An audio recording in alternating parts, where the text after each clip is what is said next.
Hi guys, welcome to month 9 of Cottage Quilting's Corner Beam Buck-a-Block program. This one looks like it's going to go fairly quickly. So we have our A fabric, B fabric, C fabric, and D fabric. So we're only using 4 fabrics this time, so I think this one's going to go pretty fast. So hopefully you're feeling nice and confident by now. So our first set of directions, we're going to stack our A fabrics. And remember, we're going to use trim line 1, and then we're going to use trim line 2. 1, 2.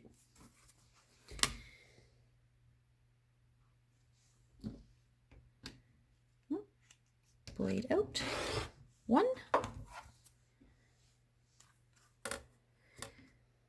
And we're lining this up like so. And we're creating kind of a tie, right? Oh, sorry about that. There we go, real life sewing. And there we go. All right, so let's see how confident you're feeling this time. So this time what we're going to do is we're going to take our B fabric and we're going to put wrong sides together.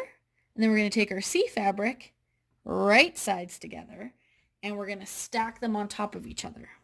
Okay, so I've got my wrong sides together. And I've got my right sides together. And we're going to stack them on top of each other. Okay, so I'm going to flip this over so that I've got my open seam or my open edge. And this time we're using our solid line. Okay, so we're going to line this up on the solid line.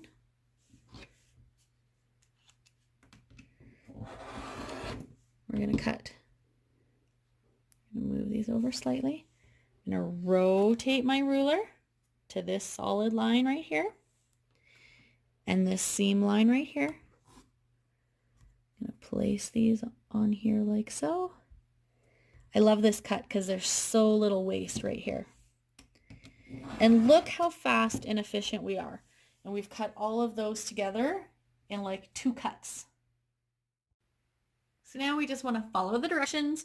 So here's my A fabric. Here's my B fabric, my C fabric. So I'm going to do that for all 4 blocks. Okay. So now we want to square them up to 5 inches. So friendly reminder, I'm going to hold this up here. We want to take the tip right here. And we're going to put that at the tip of our point right here so that we've got our 1/4 inch all the way around, okay? And that's going to line up on each of those cut lines, and our blocks are going to be 5 inches. So we're going to square to 5-inch blocks. Okay, so our next step of directions is we're going to draw a line corner to corner. Okay, if you have your quick quarter ruler, it would be a lot simpler because you could actually see your corners. Not that you can't on this way either, but you're just going to draw your line on the diagonal. Okay, and then when we place this on our block, we want this diagonal to be matching our A and C fabric. Okay, so when we line this up like this, so then when we sew it, we're going to end up having that triangle end like so. Okay, so what you want to remember, I did one up here so you can see, is that that diagonal point is hitting each of our A and C, our B and C fabric. Okay, and you're going to sew on that line. And then I like to keep the middle piece. I only trim the back side because I find it stays square better for me. Okay. So this is what the finished block looks like. Okay, so here's the one up here that we sewed. Okay, so you can see where it's edge to edge here. And then you're going to press this over. Okay, so what I'm referring to, I'm just going to grab a pair of scissors here, just one sec. What I like to do, so I know that my block is still 5 inches square.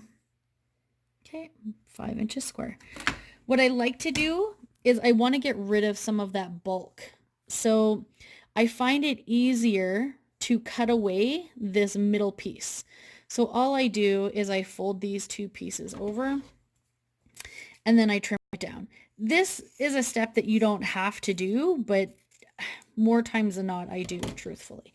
And then I find this just helps keep it nice and stable, and it's cut away most of the bulk. So this is the way I like to do it. It's not mandatory, but it does keep it more square. So now this is our layout here. So we're going to sew these two together, these two together. I believe her directions said press the top one to the right and the bottom one to the left. And then when you're here in the center, if you want to do like a little pinwheel effect, or if you want to press the seams open, just so it's not too bulky in here. And I'll show you what I mean when I'm done sewing them together. Okay, so here's the back of my block. So for me, this isn't very bulky. So what you could do though, if you have a really bulky seam right here, is just cut a little bit on the side of the seam. You don't want to cut all the way down. And then you can flip it so that one seam's going this way and the other seam is going the other way. Here is my block. I'm going to point out my flaws as we all do. Aww, wah, wah. I totally cut off that point, but I have to tell you ladies, it is, or gentlemen, it's late at night and I'm not redoing this block. So I'm going to have an Amish block with not a perfect point. Wah, wah. But there we go. That is block number 9. Looking forward to block number 10. See you girls later and guys. Bye-bye.